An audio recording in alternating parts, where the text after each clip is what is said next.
அவர்களுக்கும் பதில் சொல்கிறான் குர்ஆன். وَمَن يُطِعِ اللَّهَ وَرَسُولَهُ فَأُولَٰئِكَ مَعَ الَّذِينَ أَنْعَمَ اللَّهُ عَلَيْهِمْ مِنَ النَّبِيِّينَ. யார் அல்லாஹ்விற்கும் தூதருக்கும் கட்டுப்பட்டார்களோ இவர்கள் நாளை மறுமையில் அல்லாஹ்வால் அருள் செய்யப்பட்ட நபிமார்களோடு இருப்பார்கள். அவ்வளவுதான். அல்லாஹ்வால் அருள் செய்யப்பட்ட நபிமார்களோடு, உண்மையாளர்களோடு, சுஹதாக்களோடு, அல்லாஹ்வுடைய பாதையில் ஷஹீதானவர்களோடு, சாலிஹான மக்களோடு அவர்கள் வாழ்வார்கள். இந்த தோழமை தான் சிறந்த தோழமை. அல்லாஹ்வுடைய தூதரோடு மறுமையில் வாழ்வதற்கு அல்லாஹ் அந்த நபித்தோழருக்கு கொடுத்த நற்செய்தி, அல்லாஹ்விற்கு கட்டுப்படுங்கள், தூதருக்கு கட்டுப்படுங்கள். தூதருக்கு கட்டுப்பட்டவர் நாளை மறுமையில் ஹவுதில் தூதரை சந்திப்பார். எங்கே சந்திப்பார்? ஹவுத், மஹ்ஷர் மைதானத்தில் இருக்கக்கூடிய அந்த நீர் தடாகம். அல்லாஹ்வுடைய தூதர் தன்னுடைய கரத்தால் தண்ணீரை எடுத்து கொடுப்பார்கள் அவர்களுடைய உம்மத்திற்கு. அதில் தண்ணீரை கொடுப்பவருக்கு, குடிப்பவருக்கு தாகமே ஏற்படாது. அதற்கு பிறகு அந்த ஹவுதில் அல்லாஹ்வுடைய தூதரை சந்திப்பார். தூதருக்கு கட்டுப்பட்டவர் யார் தூதருக்கு கட்டுப்படாமல், அதோடு மட்டுமல்லாமல் தூதருடைய வழியை விட்டு மாற்று வழிகளை பின்பற்றினார்களோ, அல்லது தூதருடைய வழியை மாற்றி செய்தார்களோ, அல்லாஹ்வுடைய தூதர் ஒன்றை கூறியிருக்க, அல்லாஹ்வுடைய தூதர் ஒன்றை மார்க்கமாக கட்டளையிட்டிருக்க, மார்க்கம் அல்லாத ஒன்றை மார்க்கமாக தூதர் கூறியதாக எவர் ஒருவர் செய்கிறாரோ அல்லாஹ்வுடைய தூதராலே அவர் விரட்டப்படுவார். ஹவுதிலிருந்து சுஹ்கன் சுஹ்கன், தூரமாகி விடுங்கள் என்று விரட்டுவார்கள் அல்லாஹ்வுடைய தூதர் ஸல்லல்லாஹு அலைஹி வஸல்லம் அவர்களை.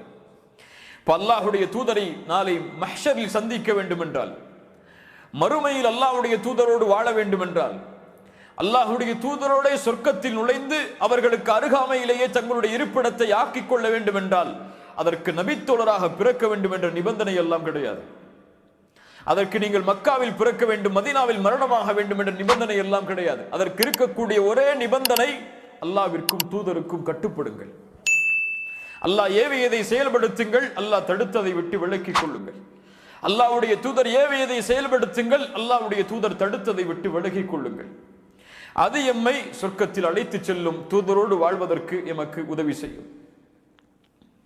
அல்லாஹ்வுடைய தூதர் ஸல்லல்லாஹு அலைஹி வஸல்லம் அவர்களுக்கு நாளை மறுமையில் அவர்களுடைய வீட்டுக்கு அருகில் 2 நபித்தோழர்களுடைய வீடுகள் அமையும் என்று அல்லாஹ்வுடைய தூதர் சொன்னார்கள். யார் அந்த நபித்தோழர்கள்? இந்த நபித்தோழர்கள் என்னுடைய மறுமையில் என்னுடைய வீட்டின் அருகே இவர்களுடைய வீடுகள் இருக்கும், அண்டை வீட்டார்கள்.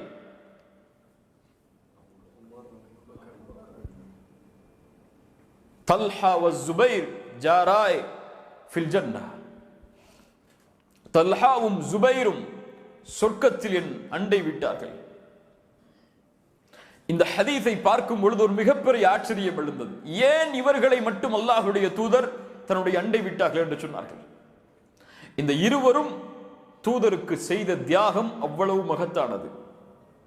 ஸுபைர் ரலியல்லாஹு அன்ஹு 8 வயதில் இஸ்லாமை இருக்கிறார். மக்காவுடைய ஆரம்ப காலத்தில் 12வது வயதில் வாழ்ந்து கொண்டிருக்கும் பொழுது மக்காவில் அல்லாஹ்வுடைய தூதர் ஒரு உயர்ந்த மலைப்பகுதியில் வைத்து வேதனை செய்யப்படுகிறார்கள் என்ற ஒரு செய்தி ஸுபைர் அவர்களுக்கு வந்து சேர்கிறது. 12 வயது வாலிபர் கையில் வாளை உயர்த்தி கொண்டு தூதரை நோவினை செய்பவர்களுடைய தலையை இந்த வாளால் வெட்டி வீசுவேன் என்று வீதிகளில் உலா வருகிறார். அது ஒரு வதந்தி. அல்லாஹ்வுடைய தூதர், மக்கள் எல்லோரும் சொல்கிறார்கள், குலாமுன் மஅஹு ஸைஃப், ஒரு சிறுவன் அவனுடைய கையில் வாள் இருக்கிறது என்று மக்கள் எல்லோரும் பேசுகிறார்கள். அல்லாஹ்வுடைய தூதர் பார்க்கிறார்கள் அவரை, ஸுபைரை ஏன், எதை நீ சுமந்து செல்கிறாய், ஏன் இப்படி நடந்து கொள்கிறாய்? அல்லாஹ்வுடைய தூதரை, நீங்கள் நோவினை செய்யப்படுவதாக நான் அறிகிறேன், அதனால் இந்த வாளை நான் உயர்த்தி பிடித்திருக்கிறேன். என்ன செய்வாய் இந்த வாளை கொண்டு? உங்களை நோவினை செய்பவர்களை பழி தீர்ப்பேன். இவர்தான் அல்லாஹ்வுடைய தீனுக்காக இவர் ஓங்கிய அந்த வாழ்தான் முதல் வாழ். இந்த ஸுபைர் ரலியல்லாஹு அன்ஹு. தல்ஹா, அல்லாஹ்வுடைய தூதர் ஸல்லல்லாஹு அலைஹி வஸல்லம் அவருடைய தோழர் அபூபக்கர் ஸித்தீக் ரலியல்லாஹு அன்ஹு அவர்கள் சொன்னார்கள், இந்த நாள் ஒருவருக்கு உரித்தாகும் என்றால் அது தல்ஹாவிற்கு தான். எந்த நாள்? உஹத். உஹதுடைய அந்த நாள் முழுவதும் சொந்தமானது யாருக்கு தான்? தல்ஹாவுக்கு தான். அல்லாஹ்வுடைய தூதரை பாதுகாக்கிறார்கள். அன்சாரிகள் எல்லோரும் கொல்லப்படுகிறார்கள். அல்லாஹ்வுடைய தூதரை பாதுகாப்பதற்காக அல்லாஹ்வுடைய தூதருக்கு முன்னால் வருகிறார். 38 காயங்கள் அவருடைய முன்னுடம்பில், ஆயுதங்களால் அம்புகளால் துளைக்கப்பட்ட அவருடைய ஒரு கை செயலிழந்து போகிறது. கையில் காயம் அல்ல, அந்த போர்க்களத்திற்கு பிறகு தல்ஹாவிற்கு கை செயலிழந்து விட்டது. அல்லாஹ்வுடைய தூதர் ஸல்லல்லாஹு அலைஹி வஸல்லம் சொன்னார்கள், ஒருவர் உயிரோடு வாழக்கூடிய ஷஹீதை பார்க்க வேண்டும் என்றால் தல்ஹாவை பார்க்கட்டும் ரலியல்லாஹு அன்ஹு. அல்லாஹ்வுடைய தூதரை பாதுகாக்கிறார்கள். அம்புகள் வருகிறது. அல்லாஹ்வுடைய தூதர் கொஞ்சம் தலையை உயர்த்தி காட்டுகிறார்கள். சொன்னார்கள், நஹ்ரி தூன நஹ்ரிக யா ரசூலல்லாஹ், என் கழுத்து இருக்கிறது உங்களுடைய கழுத்துக்கு பதிலாக, நீங்கள் தலையை உயர்த்தாதீர்கள். இந்த தல்ஹா அல்லாஹ்வுடைய தூதருக்கு அருகில் அவர்களுக்கு இடம் கிடைத்ததன் காரணம் என்ன? நபித்தோழராக பிறந்தது மட்டுமல்ல, அல்லாஹ்வுடைய தூதரை பாதுகாப்பதற்கு அவர்கள் செய்த தியாகம். இந்த அல்லாஹ்வுடைய தூதரை நாம் பாதுகாக்க முடியாது, அவர்கள் உயிரோடு இல்லை இந்த பூமியில். அவர்களுடைய வாழ்வு கபரில் வேறு. ஆனால் அவர்களுடைய சுன்னாக்களை பாதுகாக்கக்கூடிய வாய்ப்பை அல்லாஹ் எமக்கு கொடுத்திருக்கிறான். ஆனால் அதில் நாம் நடந்து கொள்ளக்கூடிய முறை, சுன்னாக்களை பாதுகாப்பதை, அதை கண்ணியமாக கருதி அதை செயல்படுத்துவதை வீரமாக நினைக்கக்கூடிய சமூகமாகவா நாம் வாழ்ந்து கொண்டிருக்கிறோம் இந்த பூமியில்? சுப்ஹானல்லாஹ். கண்ணியத்துக்குரியவர்களே, அல்லாஹ்வுடைய தூதரோடு வாழ்வது, அல்லாஹ்வுடைய தூதரோடு மறுமையில் அவர்களோடு இருப்பது என்பது ஏதோ ஒரு சாதாரண விஷயமாக கிடைத்து விடாது. அது ஒரு பாக்கியம், அல்லாஹ் கொடுக்கின்ற மிகப்பெரிய அருள். அல்லாஹுவை மறுமையில் பார்ப்பது ஒரு வெற்றி, அதை விட வெற்றி கிடையாது. அதற்கு பிறகு அல்லாஹ் சொர்க்கத்தில் ஒருவருக்கு கொடுக்கின்ற மிகப்பெரிய அருள், ஹூரை விட, சொர்க்கத்துடைய மாளிகைகளை விட, சொர்க்கத்தில் கிடைக்கக்கூடிய அத்துணை அருள்கொடைகளை விடவும் தூதர் முஹம்மது ரசூல் ஸல்லல்லாஹு அலைஹி வஸல்லம் அவர்களை பார்ப்பது. முஸ்லிம் ரஹிமஹுல்லாஹ் ரபியா இப்னு கஅப் ரலியல்லாஹு அன்ஹு அவர்களுடைய ஹதீஸை பதிவு செய்கிறார்கள். ரபியா ஒரு ஏழ்மையான நபித்தோழர், மிக ஏழ்மையான நபித்தோழர். இவருடைய வரலாறு மிகச்சிறந்த வரலாறு, தேடி படியுங்கள். ரபியா இப்னு கஅப் அல்-அஸ்லமி ரலியல்லாஹு அன்ஹு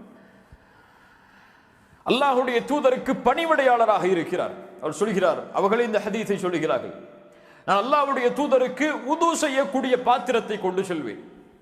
அவர்களுக்கு பணிவிடை செய்யக்கூடிய ஒரு பணியாளனாகவே அல்லாஹ்வுடைய தூதரோடு இருந்தேன். அல்லாஹ்வுடைய தூதர் யாருக்கும் கொடுக்காத ஒரு வாய்ப்பை ரபியா அவர்களுக்கு கொடுத்தார்கள். அவர்களை பார்த்து ஒரு முறை சொன்னார்கள், ஃபகால லி சல், என்னிடத்திலே கேள், நான் உனக்கு அல்லாஹ்விடத்திலே கேட்டு தருகிறேன். இவ்வளவு பெரிய பாக்கியம். தூதர் துஆ கேட்பதை அல்லாஹ் மறுக்க மாட்டான். தூதருடைய துஆ அங்கீகரிக்கப்படும். அவர் ஏழ்மையான நபித்தோழர், அல்லாஹ்வுடைய தூதருக்கு பணிவிடை செய்வதுதான் அவருடைய வேலையை. அவர் வேறு ஏதாவது ஒன்றை கேட்டிருக்கலாம். அந்த நபித்தோழர் கேட்டார், அஸ்அலுக முராஃபகதக ஃபில் ஜன்னah, யா ரசூலுல்லாஹ், என்னுடைய தேவை எல்லாம் நாளை மறுமையில் உங்களுடைய தோழமை, அவ்வளவுதான். அஸ்அலுக முராஃபகதக ஃபில் ஜன்னah, எனக்கு வேண்டியதெல்லாம் நாளை மறுமையில் உங்களுடைய தோழமை தான். இந்த உலகத்தில் உங்களுக்கு பணிவிடையாளராக இருக்கிறேன், நாளை மறுமையில் உங்களுடைய தோழமை தான் எனக்கு வேண்டும். அல்லாஹ்வுடைய தூதர் கேட்டார்கள், அவ கைர தாலிக், அவ கைர தாலிக், வேறு ஏதாவது? அவர் சொன்னார், இல்லை யா ரசூலல்லாஹ், ஹுவ தாக், அதுதான், வேற எதுவும் வேணாம். நான் வேற எதையும் உங்கள்கிட்ட கேட்கல, சொர்க்கத்திலையும் எனக்கு அது வேணும் இது வேணும்னு கூட கேட்கல. எனக்கு தேவை நாளை மறுமையில் உங்களுடைய தோழமை, அதை பெற்று தாருங்கள்.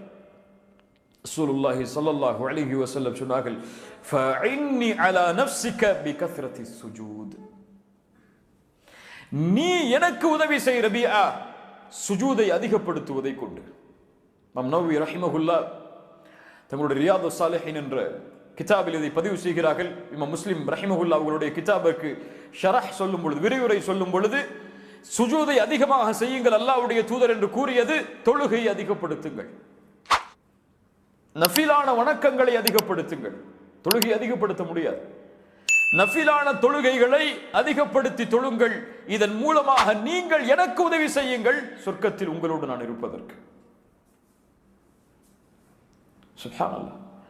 இமாம் நவவி ரஹிமஹுல்லாஹ் தங்களுடைய ரியாதுஸ் ஸாலிஹீனில் இந்த ஹதீஸை எந்த பாடத்தின் கீழ் கொண்டு வருகிறார்கள் தெரியுமா? ஒரு முஹப்பத்துடைய பாடத்தில் கீழ் கொண்டு வரலாம், ரசூலை நேசிப்பது என்ற பாடத்தின் கீழ் கொண்டு வரலாம்.